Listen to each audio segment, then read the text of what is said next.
आज मैं नानी के साथ आई हूँ। आज आप देख सकते हो कि नानी अभी पहले से काफी बेटर है। नानी के यहाँ पे सूजन है लेकिन वो पहले से बेटर है। सो बेसिकली मैं 2 दिन पहले इसीलिए आई थी ताकि मैं नानी के साथ एक अच्छा व्लॉग शूट कर पाऊँ एक बहुत ही इंटरेस्टिंग टॉपिक में, लेकिन वो खैर हो नहीं पाया था तब, बट हम लोग अभी आज शूट कर लेते हैं उस व्लॉग को। सो बेसिकली सबसे पहले मैं बता दूं, नानी अभी 75 इयर्स ओल्ड है और नानी पहले एक वाइफ थी, उसके बाद माँ बनी, उसके बाद नानी हमारी नानी बनी, उसके बाद दादी बनी, फिर अब तो वो परनानी बन गई है।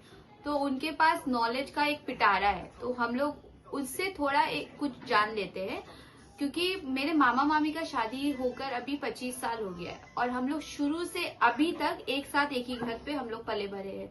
हाँ, मैं भी अपने नाना नानी के साथ ही मैं रहती थी और मेरी बहन भी मेरे नाना नानी के साथ, हम लोग स्टार्टिंग से एक ही घर में रहते थे। तो हमने हमेशा देखा है कि हम लोग सब एक साथ एक जॉइंट फैमिली में ही रहा। हम लोग कभी भी अलग अलग नहीं रहे, हम लोग एक साथ ही, जब तक मेरा शादी नहीं हुआ तब तक हम लोग एक ही फैमिली में एक साथ रहते थे। तो लोग ये कहते हैं कि सास कभी माँ नहीं बन सकती और बहू कभी बेटी नहीं बन सकती, बट मेरी मामा मामी की शादी को अभी 25 साल हो चुके हैं और इन लोग अभी तब से अब तक एक साथ ही रहते हैं। हाँ, सब घर में जैसे ऊपर नीचे थोड़ा बहुत होता है, लेकिन इन लोग में प्यार बहुत है। मेरी नानी अभी तब से अभी तक भी जैसे वो जो मेरी मम्मी के लिए करती है वो सेम चीज मेरी नानी के लिए करती है, और सेम मेरी मामी भी जो अपने मम्मी के लिए करती है वो सेम चीज वो मेरी नानी के लिए भी करती है।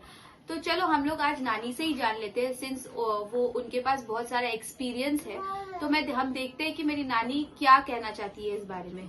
सो नानी, आप मुझे बताइए कि आप लोग इतने साल से अभी तक एक साथ आप लोग कैसे रह पाए, और जो लोग ये कहते हैं कि सास माँ नहीं बन सकती और बहू बेटी नहीं बन सकती, आपको उनको क्या कहना है? ये गलत बात है। जो बेटी कभी माँ, सास कभी माँ नहीं बन सकती, बहू कभी बेटी नहीं बन सकती, क्योंकि ये हमारा फर्ज है सास का। हम अगर अपनी बहू को अपनी बेटी का दर्जा देंगे तो वो भी मुझे अपनी माँ की दर्जा देगी। अगर मैं अपनी बहू को बहू का दर्जा दूंगी तो वो भी मुझे सास का ही दर्जा देगी। सही बात। वो मुझे क्योंकि अपने माता पिता का घर छोड़ के वो एक नए घर में आती है, नया घर में उसको हर टाइम हम लोग प्यार देते रहेंगे, वो भी हमें प्यार देगी। अगर मैं अपना सास का वाब उसको दिखाऊंगी तो कभी मुझे माँ का दर्जा नहीं दे सकती। इसलिए मैं बोलती हूँ कि बेटी को खाली बेटी मत समझिए, बहू भी आपकी बेटी है। मैं माँ नहीं हूँ, सास नहीं हूँ, मैं उसकी माँ हूँ। इसलिए आज 25 साल से हम सब एक साथ रहते हैं। मेरी बहू की तरह शायद ही कोई बहू होगी। मैं अपनी बहू की जितनी भी तारीफ करूँ बहुत कम है तारीफ, क्योंकि मेरी बहू लाखों में एक है।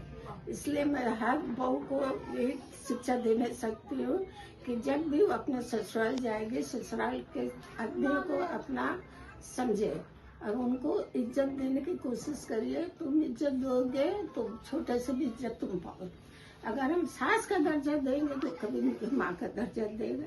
मैं इसलिए आप लोगों को धन्यवाद देती हूँ कि मेरी बहू की तरह बहू सबको मिले। और आप सास को क्या कहना चाहेंगी? सास को कहना चाहती हूँ कि जैसे तुम अपनी बेटी को प्यार देते हो, बहू भी किसी के घर की बेटी है, उसको भी जैसे अपनी बेटी को प्यार देती है उसी तरह बहू को भी प्यार देना, बहू को अपनी बेटी समझना। जो अपने बेटी के लिए तुम करती हो उसी तरह तुम अपनी बहू के लिए भी करोगे। इससे ज्यादा और मैं इससे ज्यादा कुछ नहीं बोल सकती। ओके, सो ये तो मेरी नानी का पॉइंट ऑफ व्यू था। सो नानी का अभी भी तबीयत उतना अच्छा नहीं है, बट वो फिर भी हमारे लिए उन्होंने इतना कुछ कहा।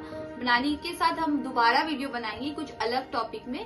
सो तब तक के लिए thank you so much for watching and stay tuned with me.